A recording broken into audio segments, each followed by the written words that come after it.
ओम हर हर महादेव। जय श्री कृष्णा, राधे राधे। आज मैं माघ मास के 22वां अध्याय एवं 23वां अध्याय आपको श्रवण कराने जा रही हूँ। कथा करने से पहले आपसे निवेदन करना चाहती हूँ कि यदि आप हमारे चैनल पर नए हैं तो कृपया करके लाइक करिए, सब्सक्राइब करिए, शेयर करिए, बेल आइकन को प्रेस कर दीजिए जिससे सारे नोटिफिकेशन आपके पास जाती रहे। जय श्री कृष्णा, राधे राधे लिखना न भूलें। अब लोमस ऋषि इतना कर करके अंतर्ध्यान हो गए। तब देवनिधि कहने लगे, हे महर्षि, जैसे गंगा में स्नान करने से मनुष्य पवित्र हो जाता है, वैसे ही भगवान की इस कथा को सुन करके मैं भी पवित्र हो गया। कृपया करके इस स्तोत्र को कहिए जिससे उस ब्राह्मण ने भगवान को प्रसन्न किया। लोमस ऋषि कहते हैं कि इस स्तोत्र को पहले गरुड़ जी ने पढ़ा था। उनसे मैंने सुना था, हे विप्र, यह स्तोत्र आध्यात्म विद्या का सार है, पापों का नाश करने वाला है। वासुदेव सर्वव्यापी चक्रधारी सज्जनों के प्रिय जगत के स्वामी भी श्री कृष्ण को नमस्कार है। जब स्तुति करने वाला जिसकी स्तुति की जाए तथा सभी जगत विष्णुमय है, तो जिसकी स्तुति की जाए, जिस भगवान के श्वास वेद है, फिर कौन सी स्तुति उनकी प्रसन्नता के लिए भी जा सकती है। जिसको वेद नहीं जान सकते, न बाड़ी न मन जान सकता, उनकी स्तुति में ज्ञानी क्या कर सकता है। सारा चर अचर संसार जिसकी माया से चक्र की तरह घूम रहा है, इसी से हे प्रभु आप चक्रधारी कहलाते हो। ब्रह्मा विष्णु आप ही हो, सारे जगत को उत्पन्न करने वाले, ब्रह्मा को भी आप उत्पन्न करने वाले हो। जब जीव शरीर को धारण करता है तब उसमें ज्ञान उत्पन्न होता है और सब सुखों के दाता हो, इसमें कोई संदेह नहीं है।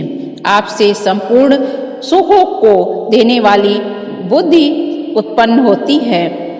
आप ही 5 कर्मेंद्रियों, 5 महाभूत तथा मन के विविध भाव को ब्रह्मा विष्णु रुद्र की कल्पना से आप संसार की कल्पना इसी प्रकार करते हैं जैसे कि पिता पुत्री की। कवियों में जो रूप शोभा देता है, उन निर्गुण विष्णु भगवान को मैं नमस्कार करता हूँ। जिसमें ज्ञान करने से स्तुतियों में कहे हुए कर्मों को लोग करते हैं, उस परम ब्रह्म को मैं नमस्कार करता हूँ। मैं उस सतरूप हरि को, जिसको योगी तथा प्राणियों में आत्म रूप में देखते हैं, उपासना करते हैं, जिसको अद्वैत कहते हैं और यज्ञ कहते हैं, उस माधव भगवान को मैं नमस्कार करता हूँ।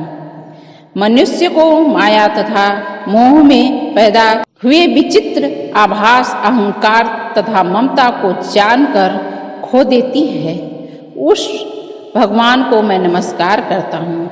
संसार में मनुष्य के मोह रूपी वायु से भाव भभकने वाली ज्वाला आपकी चरण कमल की छाया पहुँचने से नहीं जलती, जिसके स्मरण मास से मोह, अज्ञान, रोग, दुख दूर हो जाते हैं। उस अनंत रूप को नमस्कार करता हूँ, जिसमें मिल जाने पर भी किसी दूसरे की इच्छा नहीं करती, जिसको जानकर अद्वैतवादी आत्मा को देखते हैं। यदि विष्णु शब्द का अर्थ और उसके विषय का ज्ञान एक ही होता तो इस सत्य से माधव इस संसार की माया में फंसकर तेरे ही ध्यान में रत रहता।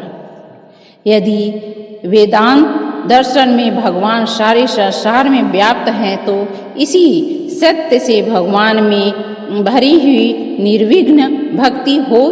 जो बीज नहीं है तो भी बिना बीज के स्वयं विद्यमान, सो वह विष्णु भगवान रूपी रंग से हमारे बीज के टुकड़े टुकड़े को, जो सृष्टि स्थित तथा लय के लिए ब्रह्मा विष्णु महेश 3 रूप धारण किए हैं और कार्य में सत्य रज तम इन तीनों गुणों में विद्यमान है, वह भगवान मुझ पर प्रसन्न हो, जो प्राणियों के हृदय रूपी मंदिर में निर्मल देव वास करते हैं। भगवान मुझ पर प्रसन्न हो, अविद्यापूर्ण संसार का त्याग करता है, जगत में आप हो, आपका बनाया हुआ विश्व आनंद करता है। आपके त्याग करने पर त्याग कर अपवित्र हो जाता है और उसका साथ करने पर भी तुम बिना साथ के बने रहते हो।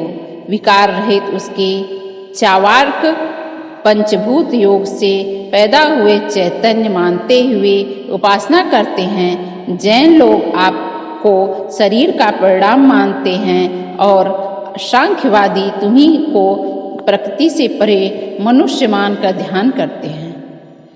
जन्म इत्यादि से रहित चैतन्य रूप सदा आनंद स्वरूप उपनिषद जिसकी महिमा गाते हैं।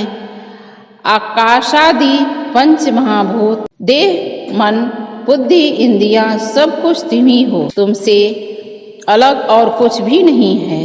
तुम ही सब प्राणियों को उत्पन्न करने वाले हो और मुझको शरण देने वाले हो। तुम अग्नि रवि इंद्र ओम मंत्र क्रिया तथा फल तुम ही हो।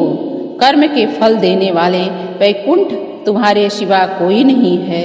मैं तुम्हारी शरण में हूँ। सब प्राणियों के हेतु तथा उनको शरण देने वाले तुम ही हो।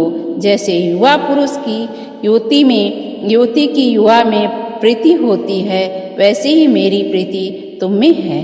जो पापी भी आपको प्रणाम करता है उसको यमदूत ऐसे नहीं देखते जैसे उल्लू सूर्य को। प्रत्येक पाप मनुष्य को उस समय तक ही सुख देते हैं जब तक आपके चरण कमलों का सहारा नहीं लेता। जिसको गुण जाति तथा धर्म का स्पर्श नहीं कर सकते तथा गतियां भी स्पर्श नहीं करती, जो इंद्री के वशीभूत नहीं हैं, जिनकी बड़े बड़े मुनि लोग साक्षात नहीं कर सकते, उन भगवान को मैं निराकार नमस्कार करता हूँ। जिसने ज्ञान रूपी सुंदर गुण है, जिसमें सुख स्वरूप मोक्ष रूपी लक्ष्मी का आलिंगन किया है, जिन्होंने आत्मस्वरूप सुख भोगा है और जिन्होंने ध्यान रूप से मृत्यु को वश में कर लिया है, ऐसे मुनियों से सेवित भगवान को मैं नमस्कार करता हूँ। जो जन्मादि से अलग हैं, जिनको काम क्रोध आदि दोष मुक्त दुख नहीं देते, उन वासुदेव भगवान को मैं नमस्कार करता हूँ। जिनके ज्ञान की गति से अविद्या रूपी मल शुद्ध हो जाता है, जिसके ज्ञान रूपी शस्त्र से संसार रूपी शत्रु का नाश हो जाता है, उन दुखों के नाश करने वाले मैं भगवान को नमस्कार करता हूँ। जिस प्रकार सब स्थावर जंगम संसार को उत्पन्न करते हैं, इसी सत्य से भगवान मुझको दर्शन दे। इसी प्रकार उसकी सच्ची भक्ति देखकर भगवान ने प्रसन्न होकर उस ब्राह्मण को दर्शन दिए और ब्राह्मण की स्तुति से प्रसन्न होकर तथा उसको वरदान देते हैं। भगवान अंतर्ध्यान हो गए और वह ब्राह्मण कृत्य होकर भगवान में लीन हो गया और शिष्यों के साथ स्तोत्र पाठ करता हुआ तपोवन में रहने लगा।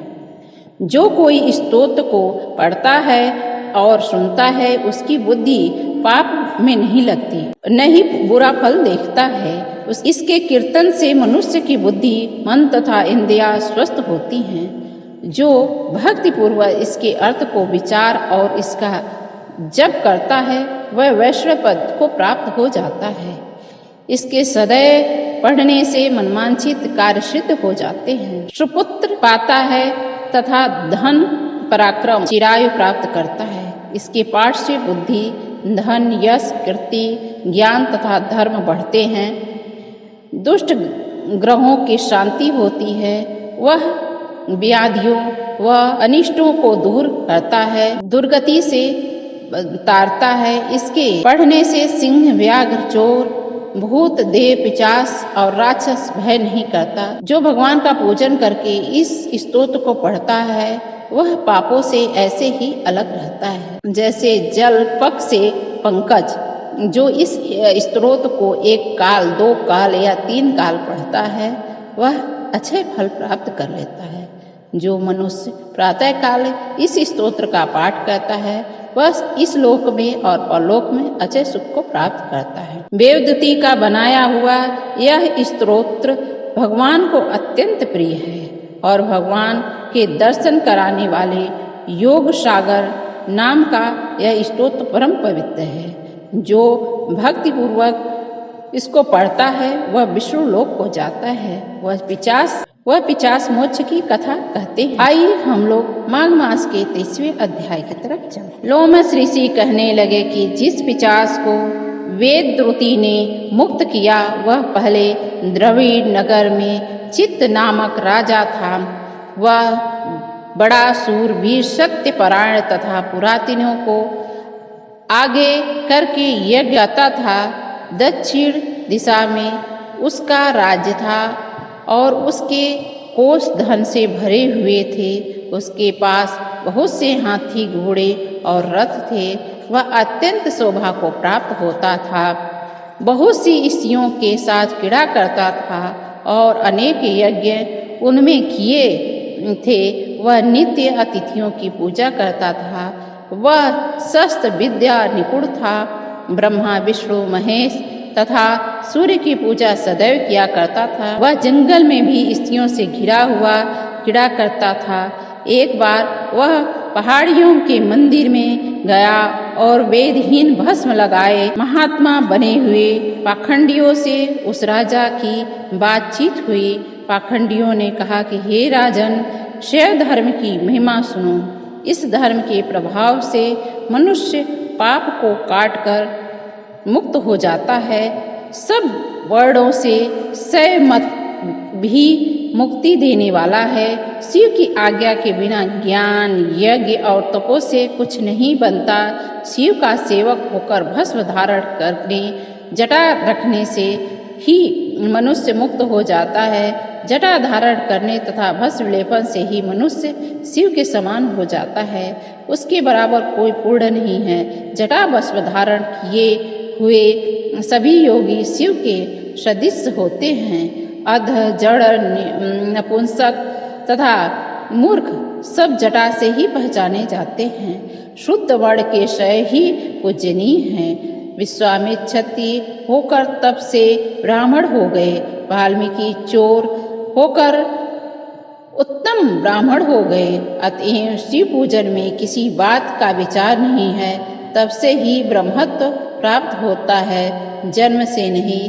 इस कारण शिव का दर्शन उत्तम है तथा शिव के सिवाय दूसरे देवता का पूजन न करें। शिव तपस्वी को विष्णु का त्याग करना चाहिए। विष्णु की मूर्ति का पूजन नहीं करना चाहिए। विष्णु के दर्शन से शिव का द्रोह उत्पन्न होता है और शिव के द्रोह से रौरवादी नरक मिलते हैं। इसी से भवसागर से पाप होने के लिए विष्णु का नाम ही नहीं लेना चाहिए। शिव भक्त निशंक होकर जो शिव से प्रेम करता है वह कैलाश में वास करता है, इसमें कुछ संदेह नहीं है। इस धर्म का पालन करने वाले कभी नाश नहीं होता। इस पाखंडी के ऐसे वचन सुन करके राजा ने मोह में आकर के उनका धर्म ग्रहण कर लिया और वैद धर्म को त्याग दिया। वह श्रुति स्मृति ब्राह्मणों की निंदा करने लगा। उसने अपने घर के अग्निहोत्र को बुझा दिया और धर्म के कार्य बंद कर दिए। विष्णु की निंदा और वैष्णवों से द्वेष करने लगा और बोला, कहाँ है विष्णु, कहाँ देखा जाता है, कहाँ रहता है, किसने देखा है। और जो लोग नारायण का भजन करते हैं उनको दुख देता था। पाखंडियों का मत ग्रहण कर लेता था। राजा वेद, वैदिक धर्म, व्रत, दान और दानियों को भी नहीं मानता था। अन्याय से दंड देता वह कामी राजा सदा स्त्रियों के समूह से घिरा रहता था और क्रोध से भरा रहता था। गुरु तथा पुरोहितों के वचनों को नहीं मानता था। पाखंडियों पर विश्वास करता था। उनको गांव, हाथी, घोड़े, सुवर्ण आदि देता था। उनके सब कार्य करता था। भस्म धारण करता था और मस्तक पर जटा धारण करता था। जो कोई विष्णु का नाम लेता उसको मृत्यु दंड देता था। और यह ढिढोरा पिटवा दिया कि उसके भय से ब्राह्मणों तथा वैष्णव ने उस देश को छोड़ दिया और दूसरे देशों में चले गए। सारे देशवासी केवल नदी के जल से जीते थे। जीविका से दुखी होकर वृक्ष आदि नहीं लगाते थे, न ही खेती बाड़ी करते थे। प्रजा अग्नि के अभाव से गला सड़ा अन्न भी खा लेती थी। आचार विचार अग्नि क्रिया सबको छोड़ करके काल रूप की तरह वह राजा शासन करता था। कुल काल पश्चात उस राजा की मृत्यु हो गई और वैदिक रीति से उसकी क्रिया भी नहीं की जा गई। यह दूतों से अनेक प्रकार से दुख उठाता रहा। कहीं लोहे की कीलों पर से चलना पड़ा, कहीं जलते अंगारों पर चलना पड़ा। जहाँ सूर्य अति तीव्र था और न कोई छाया था, वृक्ष था, कहीं लोहे की डंडी से पीटा गया, कहीं बड़े बड़े दांतों वाले भेड़ियों और कुत्तों से काटा गया। इस प्रकार दूसरे पापियों का हाहाकार सुनता हुआ वह राजा यमलोक को पहुंचा। ये तो था माघ मास का 22वां एवं 23वां अध्याय। यदि आपको 24वां अध्याय मेरे चैनल के माध्यम से प्राप्त करना है, सुनना है, तो हमारे बेल आइकन को प्रेस कर दीजिए, जिससे आपके पास सारी नोटिफिकेशन जाती रहे और आप उस कथा का लाभ उठा सकें। यह कथा जितना मैं बोल रही हूँ, जितनी कथाएं माघ मास की सुना रही हूँ, उतनी कथाएं आप वृद्ध जनों को जरूर शेयर करें, जरूर उनको सुनाएं, जिससे उनको भी फल की प्राप्ति होगी। क्योंकि वृद्ध जन इतना गंगा जी में जाकर स्नान नहीं कर सकते, इतना तीर्थ यात्रा नहीं कर सकते, तो घर बैठे बैठे ही वो तीर्थ का लाभ ले सके। जय श्री कृष्णा। राधे राधे लिखना न भूलें। ओम हर हर महादेव।